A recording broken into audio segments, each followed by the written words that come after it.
Now, this issue about Indian history has now become quite a hot topic. In fact, has been for a few years now. And I'm going to give you a flavor of why I think there is a very good case for beginning to rethink Indian history. And the line that I love using is an African saying, which basically goes as follows.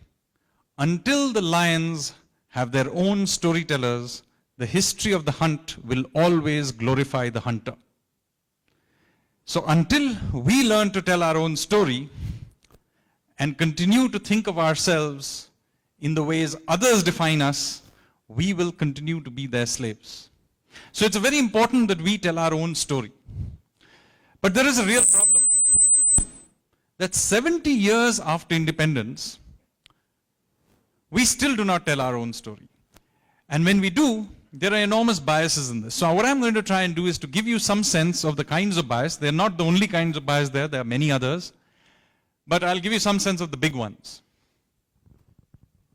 Now, the first and most obvious bias of Indian history is that most of the textbook history that you have been forced to read, and I was also forced to read, is not the history of India. It is the history of Delhi.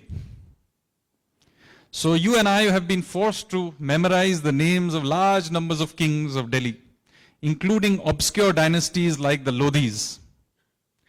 And yet, there are large parts of the country which are not even mentioned in our history narrative. So unless you happen to be from Tamil Nadu, you probably never heard or know very little about the Cholas and Pallavas.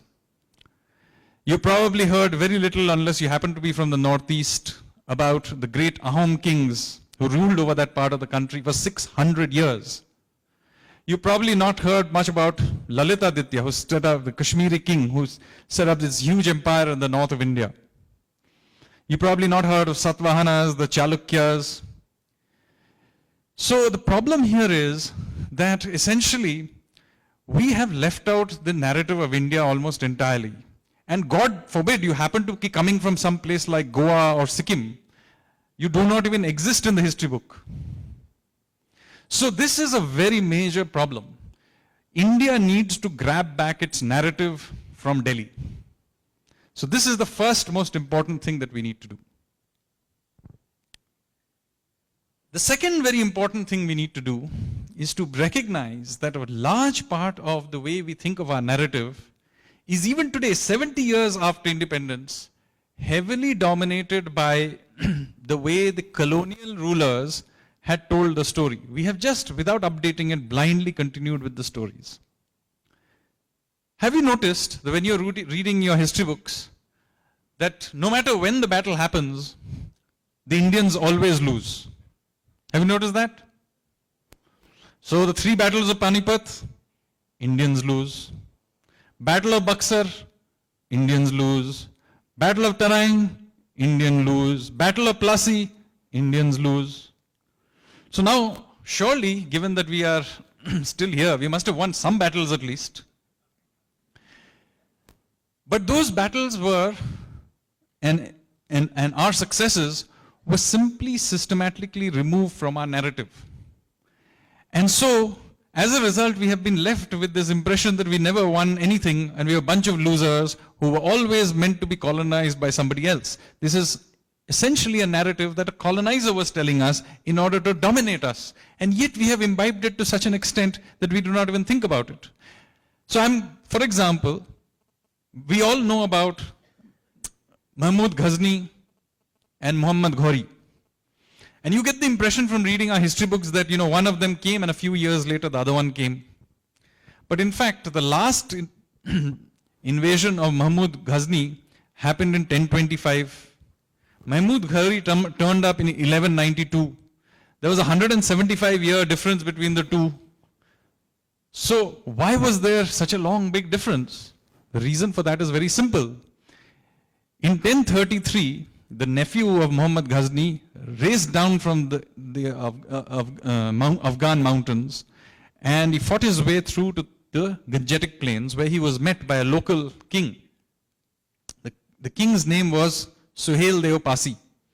And in 1033, in the Battle of Bahraich, Suhail Dev Pasi completely destroyed the army, the Turkic army that had come. And the massacre was so big that for 175 years after that, the Turks didn't dare to come back. Now this has been wiped out of our history books. And there are many, many such. I'll give you another. How many of you here from Kerala? So now, except for you, let's see how many people have heard of Martanda Varma. So if you're not from Kerala and you've heard of Martanda Varma, raise your hand. Very, very few people. Now, Martanda Varma is not an important person only in Indian history. He was an important person in world history. So let me rewind you back to the early 18th century. In the early 18th century, what was going on? The Dutch East India Company was the most powerful maritime power in the world. In fact, they had conquered what is now Indonesia. They had conquered South Africa. They had conquered Sri Lanka. And it looked like it was only a matter of time before they began to take over India.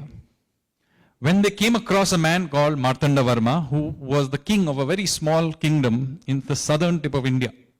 And in a battle called the Battle of Kolachal on the beach, he completely destroyed the Dutch. And he defeated them so badly that from that point onwards, the Dutch East India Company went into decline. Now this was a major, major event, because but for this event, I would be giving you this talk in Dutch. And not only that, the decline of the Dutch East India Company is what allowed the English East India Company to come up. So it was a world event.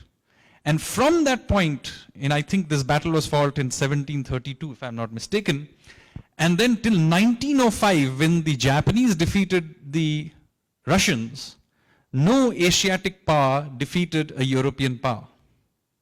Now even Indian textbooks talk about the Japanese defeating the Russians. Worldwide, everybody knows that 1905 Japanese defeated the Russians. But even Indian textbooks don't tell you that previous to that, the last guy who had done it was Martanda Varma. Just imagine. We have wiped this fellow off our memory.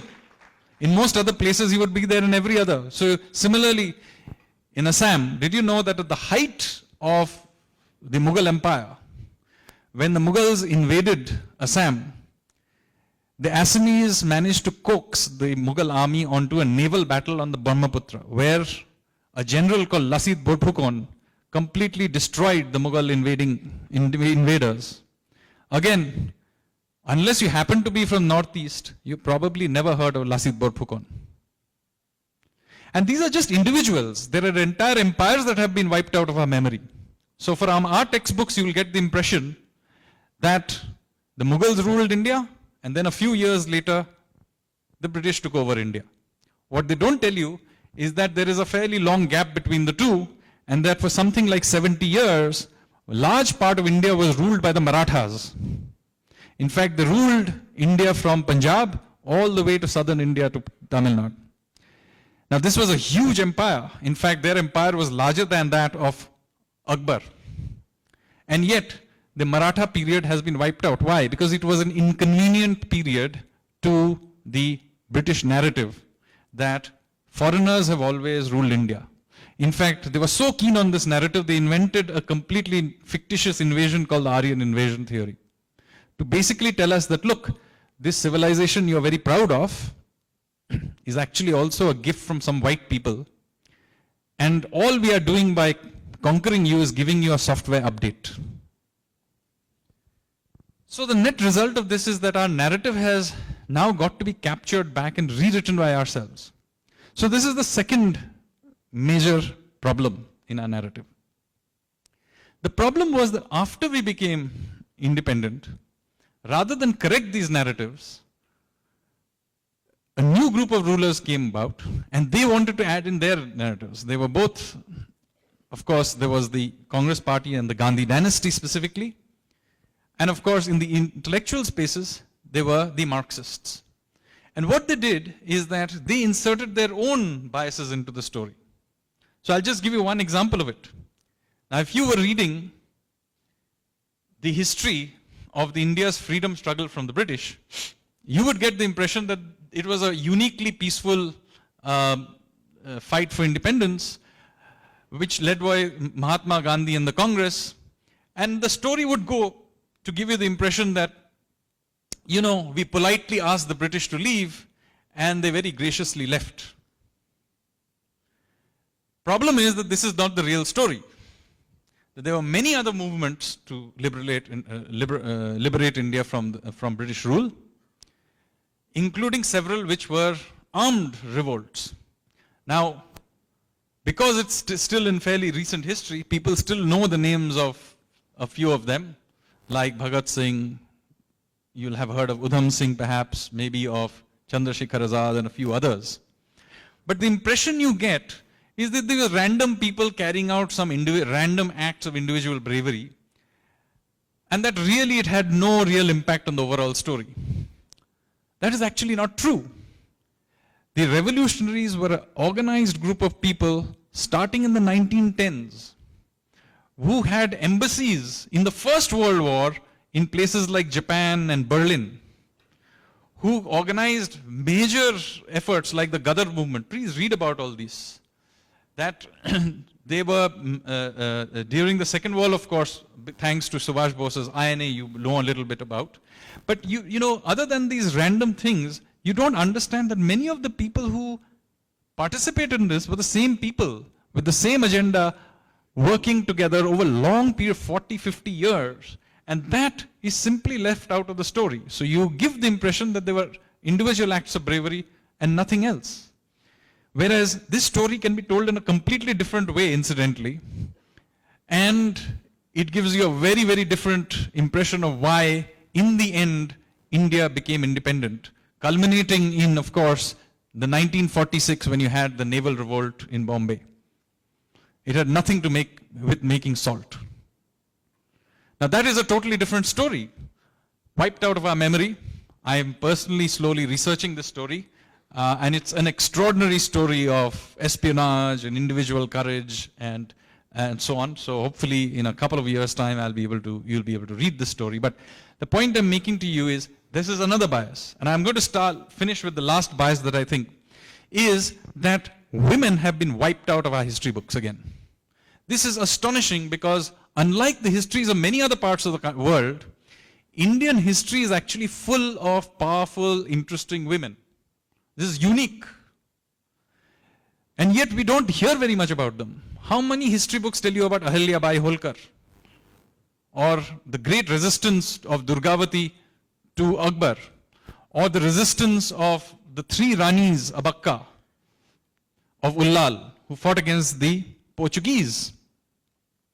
And of course, the only one you probably hear about is Rani Jhansi, Lakshmi Bai. And even that is not because of your history books, but because of that poem that all of you had to learn in Hindi class in class 7. So, the point here is this. We need to put a very large proportion of our population back into the history books. Half of the population has simply been wiped out. And yet, India is unique in having sizable parts of the country run by matriarchal societies. Some of them are matriarchal even today. Very powerful queens. Very unlike many other parts of the world. We had many, over long periods of time, many powerful queens. Enormous contributions to different things, from religious texts to science to literature. It's just amazing, and yet we have wiped all of this out of our memory. So this is just a sort of a grand smattering of why we need to rewrite our history books. With that